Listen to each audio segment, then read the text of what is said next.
Guys, guess what? Hackers from all over the world are still hard at work stealing valuable data and personal information 24/7. Are you sure your identity and browsing history are protected?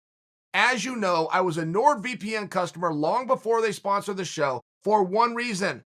Their service allows me to safely browse the internet without being traced, all while keeping my data safe and secure. NordVPN's advanced encryption hides your location and encrypts all your data, whether you send or receive.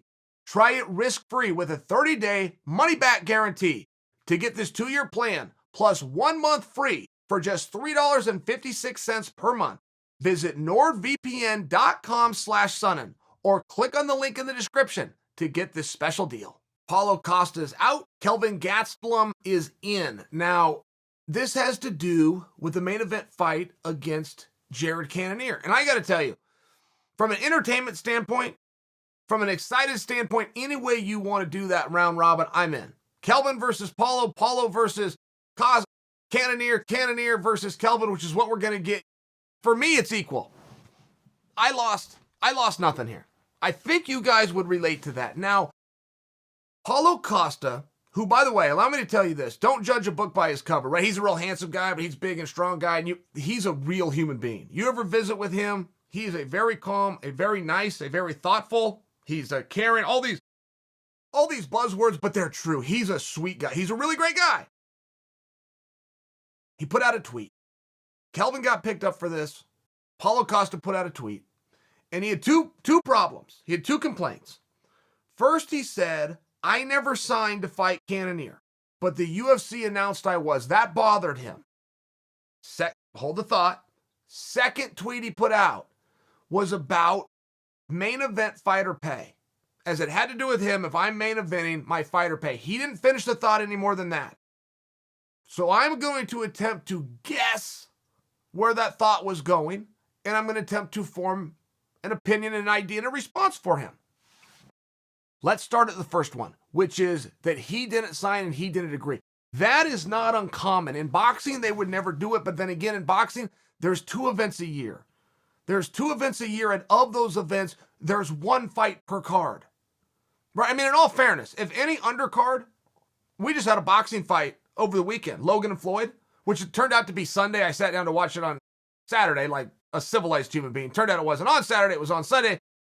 I'm sure you guys can relate to this, but if any fight on that undercard fell apart, didn't show up, didn't make weight, stayed home, got sick, didn't pass the bubble test, it didn't change. It didn't change anything, right? And I'm only use that as an example because all of boxing is that way. They have 2 big fights a year. Oh, and by the way, those aren't 2 big fight cards. They have 2 big fights. I only bring that to you because it's a meaningful difference. Of course you can sit down. Of course you get everything written down and typed out. It's one of these things. In MMA where you're moving quickly, you get a yes, you get a text message, boom, it could have been from the guy himself, it could have been from a coach that claims he's speaking for the guy, a manager who's supposed to be speaking for the guy, and you move forward with that information. That's not an insult to the fighter. That is a huge compliment. That is 100%, I'll say the UFC, but that's Dana White specifically saying, I trust you. That's what he's saying. And if you take that and you interpret that any other way, you just insulted the boss. Just so you understand. Just so you understand, if he believes he can work with you based on whatever level of information that he got to the point that he can put out a press release and put you in a main event spot, he's telling you publicly, I trust you. It's a big compliment. If you want to push it back, that's your business. I'm just explaining to you what that is. I fought Mauricio Shogun Hua in a main event of a brand new network called FS1. I have never accepted a fight with Shogun. To this day, I have never agreed to fight Shogun. To this day.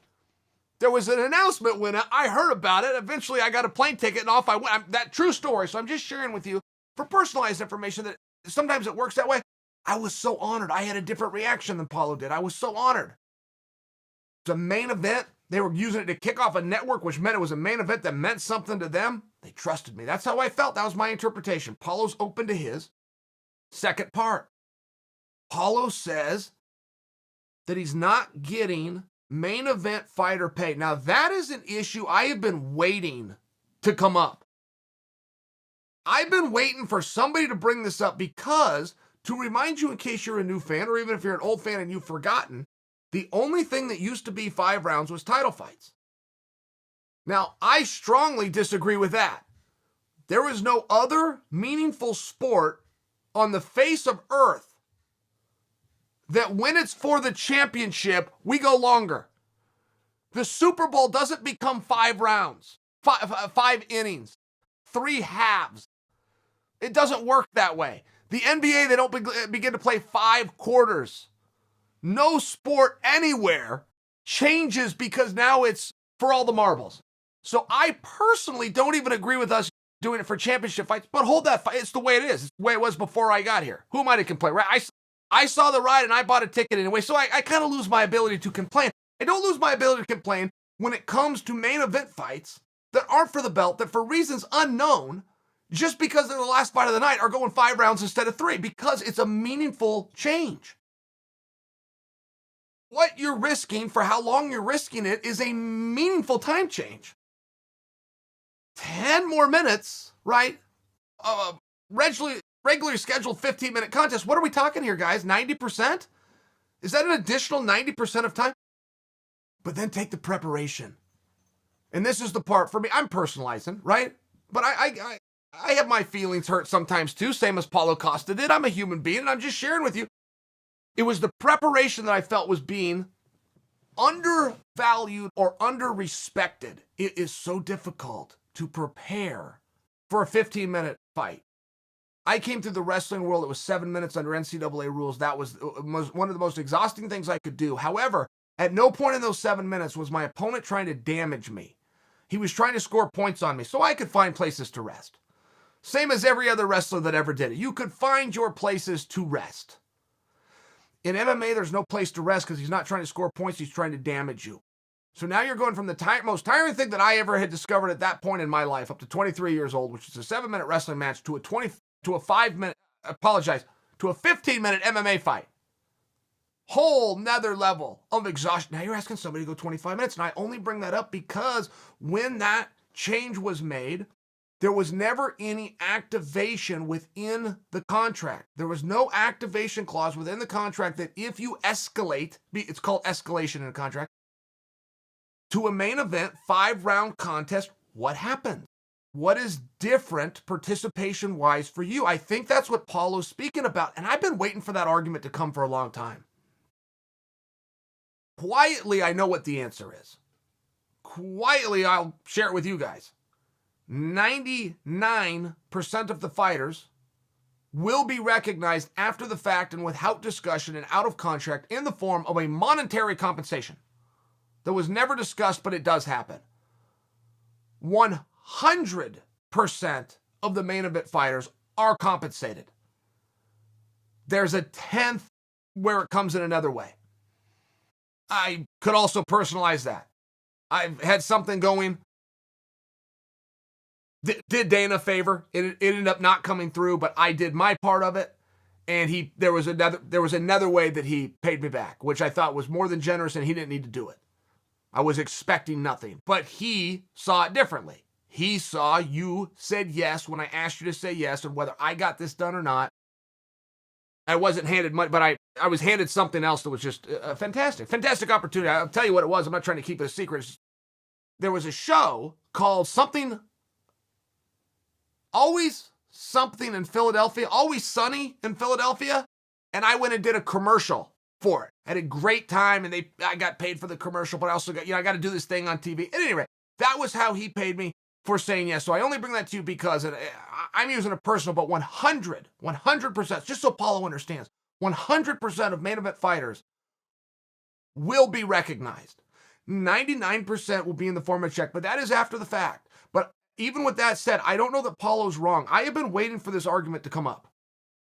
I've been waiting for this fight to happen exclusively as it pertains to your contract, but because of your placement on the card, you now have to go 90% longer. I don't think that Paulo's out of bounds here. I suggest that maybe Paulo hasn't been through it. I was surprised that Paulo's managers and coaches and teammates who have been there didn't grab him and go, oh, wait, here's how it works. But I'm not surprised that this come up. I'm a little surprised that it's taken this long for it to come up. So in the final analysis, let's not be upset with Paulo. Let's not. He says he didn't sign. For him, within his own code, if he has not signed, he is therefore not obligated. That's not the standard of the industry, but if that is within his code, we need to show respect to that. Okay. Lost opportunity. Gaslam comes in. That's the punishment. We're square. The punishment here has already happened. I want this to be a deal. I want us all to agree on this. The punishment to Paulo is that he's lost an opportunity. It now goes to Kelvin. We're even. Nobody be mad at Paulo. Nobody pick on Paulo. Nobody try to pull Paulo down. He believed, absent of a signature, we yet to have a deal. Fine.